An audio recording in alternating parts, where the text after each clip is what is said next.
کیا گیا ہے.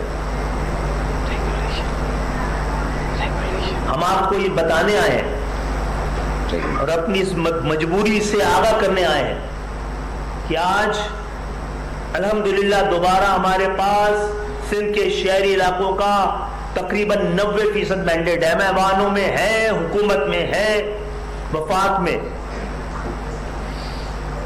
لیکن یہ ناکافی ثابت ہو رہا ہے. ہم اپنا ایک ایک مقدمہ لے کے گئے ہیں عدالتوں میں. 10 15 سال سے سندھ کے شہری علاقوں کے مقدمے اعلی عدالتوں میں سسک رہے ہیں. ہم مجبور ہو کر اپنے ایک آئینی اور قانونی راستے کو اور حق کو استعمال کرنے کے لیے مجبور ہو رہے ہیں، جو کہ ہم نہیں چاہتے. سڑکیں آخری آپشن ہے ہمارے لیے. آپ ہمیں اپنے آخری آپشن کی طرف دھکیل رہے ہیں. اس طرح جناب عالی سندھ کے شہری علاقوں کو نہ ہم تنہا چھوڑنے کا ہمارے پاس آپشن ہے، نہ ہی پاکستان افورڈ کر سکتا ہے. تو میں خاص طور پہ آج اسلام آباد میں پاکستان کے دارالخلافہ میں اپنی پوری لیڈرشپ کے ساتھ یہ بتانے آیا ہوں، یہ متنبع کرنے آیا ہوں، یہ درخواست کرنے آیا ہوں کہ ہم آپ کی مدد کر رہے ہیں، سیاسی طور پہ بھی، اقتصادی طور پہ بھی، معاشرتی طور پر بھی. آپ اس طرح اگنور نہیں کیجیے. ان شہروں کو وفاق سے بات کر رہے ہیں. صوبوں سے بات کرنا دیوار سے سر پھوڑنا. ان کی نیتوں پہ اب ہمیں کوئی شبہ نہیں رہ گیا. نیک نیتی کا کوئی امکان نظر نہیں آتا ہے. تو وفاق ہمیں حتمی طور پہ بتا دے کیا ہم نے اس کو اپنے دکھ، درد، مجبوریوں اور اپنے ساتھ ہونے والے تمام مظالم سے آگاہ کیا ہوا ہے. کیا وہ اس کو اپنا فرض سمجھتا ہے؟ کیا اس کو حل کرنے کا کوئی اس کا ارادہ ہے؟ کیا اس کے پاس اختیار ہے کہ وہ شہر جو کہ بہت زیادہ پاکستان کی معیشت کے لیے ریڑھ کی ہڈی، پاکستان کی گروتھ کا انجن ہے، وہاں کے مستقل باشندوں کے ساتھ 50 سال سے مستقل زیادتیوں کا کوئی حل تلاش کیا جائے؟ مولوی صاحب کے حضرات، اس حوالے سے ہم تو حل پیش کر چکے ہیں، اپنے لیے نہیں. پاکستان کی اس جاگیردارانہ جمہوریت، ان خاندانی حکومتوں، موروثی سیاست سے جب تک ملک پاک نہیں ہوگا، ایسی جمہوریت جس کے ثمرات عام پاکستانیوں تک نہ پہنچے، آپ اپنے سینے پہ ہاتھ رکھ کے بتائیے اس کی کس کو ضرورت ہے؟ یہ کیسا مذاق ہے کہ ملک میں جب جمہوریت آتی ہے تو بنیادی جمہوریت ختم ہو جاتی ہے، اور جمہوریت نہیں رہتی تو بنیادی جمہوریت آ جاتی ہے.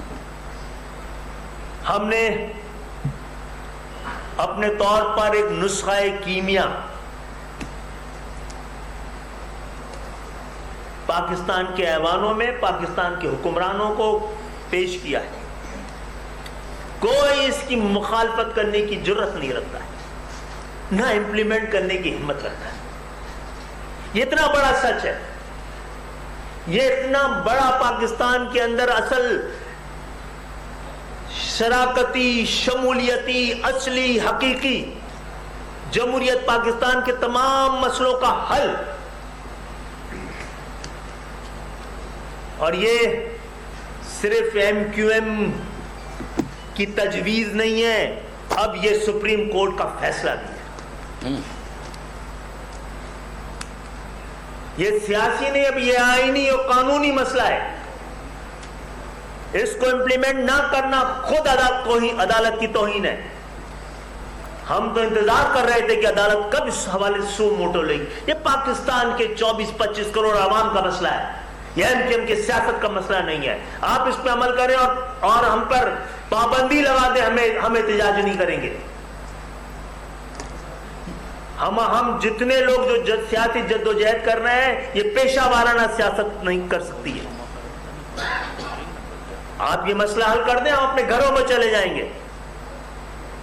اور یہ مسئلہ کراچی کا نہیں ہے, حیدرآباد کا نہیں ہے, یہ پاکستان کے کونے کونے کا, پہاڑوں میں بسنے والے لوگوں کا بھی, دریا کے کنارے بسنے والے لوگوں کا بھی ہے, کھیتوں میں کام کرنے والے کسان کا بھی ہے, کارخانے میں کام کرتے ہوئے مزدور کے مسئلے کا حل بھی ہے. ایک ایسا مسئلے کا حل جس میں جمہوریت کے ثمرات عام پاکستانیوں کی دہلیز تک پہنچانے کا سارا راستہ ہے, سارا طریقہ ہے, سارے قانونی نکات اس میں موجود ہے.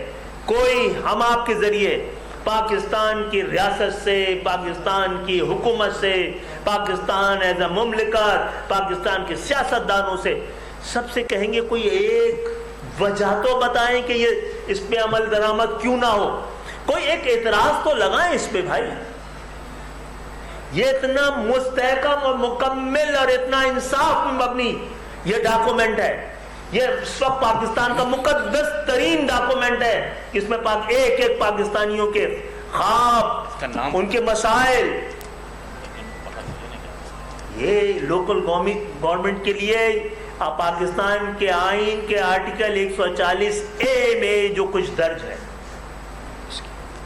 جو پاکستان کے آئین کا تقاضا ہے, پاکستان کی سپریم کورٹ کا فیصلہ ہے, اور پاکستان کی عوام کا امنگوں کا آئینہ دار ہے, اس کا ہم آج آئے ہیں کہ پلیز اس کی مخالفت کر کے دکھائیے, اس پہ کوئی اعتراض لگا کے دکھائیے, بتائیے اس میں کیا غلطی ہے, بتائیے اس میں کیا بہتری آ سکتی ہے, کون سی پاکستان مخالف اس میں نقطہ ہے, کون سی عوام دشمن ایسی کوئی بات ہے, کون سے مزدور کو, کسان کو, چھوٹے دکانداروں کو, کون کس کے حق کو اس ڈاکومنٹ کے ذریعے محفوظ نہیں کیا جا رہا.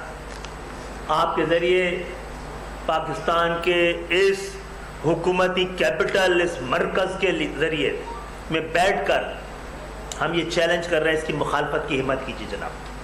صدیقی صاحب, آپ نے ذکر کیا اپنے سینے کے دعووں کا, لیکن دامن کے جو دعوے ان کا ذکر نہیں کیا کہ پچھلے 40 سال سے MQM مقامی سطح پہ بلدیاتی حکومتوں میں کہیں نہ کہیں شامل رہی ہے, صوبائی حکومت میں کہیں شامل رہی ہے, اور وفاقی حکومت میں بھی کہیں نہ کہیں آج بھی شامل ہے اور پہلے بھی شامل رہی ہے. کراچی کی آپ نے سینکڑوں محرومیوں کا ذکر کیا, ان محرومیوں میں سے کسی بھی محرومی کا ذمہ دار آپ MQM کو نہیں قرار دے رہے, یعنی اس میں کہیں بھی ان کی کوئی خیریت نہیں ہے, تو سارے جی جی ضرور دوسروں پہ ہی ہے. دیکھیں جی جی ماشاءاللہ MQM پہ ماشاءاللہ ساری ذمہ داریاں ہیں, سارے الزامات بھی ہیں, ہر طرح کے الزامات بھی ہیں, ہر طرح کے کیس بھی ہیں. اب یہ بتا دیجئے چھوٹا سا نقطہ کہ جو آج کا کراچی ہے, کیا 2008 کا کراچی بھی ایسا تھا؟ جب MQM کا ناظم تھا 2008 میں, تو آج کا کراچی ایسا تھا, یا کراچی 10 دنیا کے ایمرجنگ سٹی میں نام تھا, فاسٹسٹ گروئنگ سٹی میں نام تھا, ورلڈ اکنامک فورم ڈیووس. یہ کراچی 28 سال کے ڈاکٹر فاروق ستار کیا پورے ساؤتھ ایسٹ ایشیا کا پہلا ماس ٹرانزٹ کراچی میں نہیں لے آئے تھے؟ کیوں نہیں ہے کراچی میں لگا ہوا؟ یہ ہمارا کام نہیں ہے, آپ کا بھی کام ہے پوچھنا. جب ورلڈ بینک نے منظور کر لیا تھا تو آج کراچی میں جو 1988 میں ہو جانا تھا کیوں نہیں ہوا؟ یہ دوسرے ناظم بیٹھے ہیں, آپ نے میٹرو بس کا نام سنا ہوگا, پورے پاکستان میں ہے. کراچی میں 2006 میں ایشین ڈیولپمنٹ بینک کے ذریعے منظور ہو چکا تھا, ٹرین کا بھی ہو چکا تھا. کچھ بات کرنا چاہتے ہیں جی؟ دیکھیں یہ تو بھائی صاحب یہ بہت ہی پرانا سوال ہے ہم سے, اور پرانا اعتراض ہے ہم پر کہ ہم ہر گورنمنٹ میں شامل ہوتے ہیں اور پھر شکوہ کیوں کر رہے ہیں. آپ کو ابھی بتا دوں, اگلی گورنمنٹ میں بھی شامل ہوں گے, ٹھیک ہے, اس لیے کہ میں ریزن سن لیجیے, میں جا کر کیمپین الیکشن کیمپین یہ کہہ کے نہیں لڑ سکتا کہ آپ ہمیں ووٹ دو, لوگوں ہم جا کر اپوزیشن میں بیٹھ کر دس کے بجائیں گے, ٹھیک ہے.